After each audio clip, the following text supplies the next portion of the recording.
Hi, I'm John Holden, and welcome to Earth.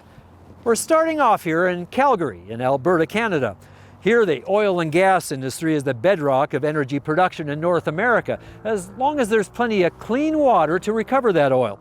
But today, new technology is revolutionizing water treatment so that we're not only able to, well, reuse that water, but also recover valuable minerals at the same time. Let's take a look.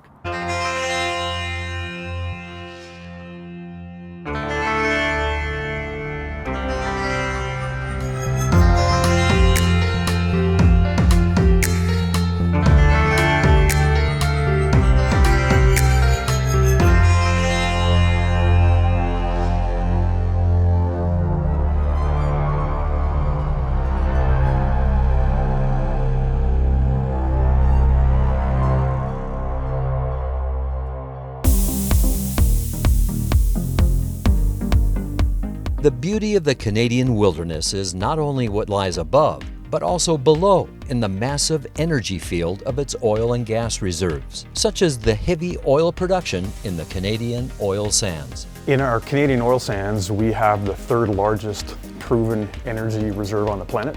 So as of 2016, we have 165 billion barrels of oil. But we think this proven reserve is going to be a large part of the energy solution in the future. Of course, the challenge is, as always, is not only to produce it economically, but producing it in a way that is aligned with Canadian values, which is preservation of wild spaces. We take that very seriously as Canadians. But whether the industry is oil, paper, or food production, a huge amount of water and steam is needed for production. Today, one of the largest sources of energy loss globally is in the cooling of water for treatment and reuse in power and steam generation for production. Well, in Alberta here, we produce about 2.5 million barrels of oil a day out of the oil sands. And for every barrel at this point, heating water into steam is an intricate part of the extraction process. Any technology that can allow us to use less water and less energy input hits that sweet spot of not only decreasing our environmental footprint, but also decreasing the cost structure for these companies. And it's not just the reuse of water that is needed to recover these important resources.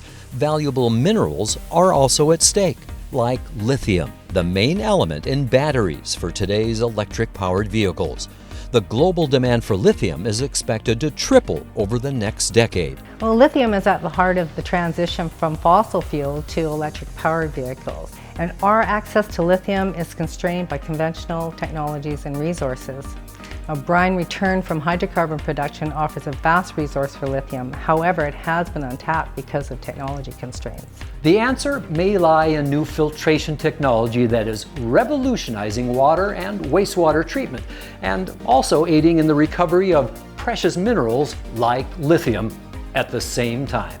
Well, it's exceedingly exciting because the water traditionally has been considered a liability and a waste, something that had to be dealt with at a cost. Now it's actually a resource. Similar to oil, some have likened it to the new gold or the new liquid gold replacing oil, is that these minerals that exist underground, particularly things like lithium and vanadium, could be used to power the new energy for North America, for the world. Here at its laboratory and research facility in Calgary, Alberta, PurLucid Treatment Solutions is designing and fabricating systems to deploy in several major markets across the United States.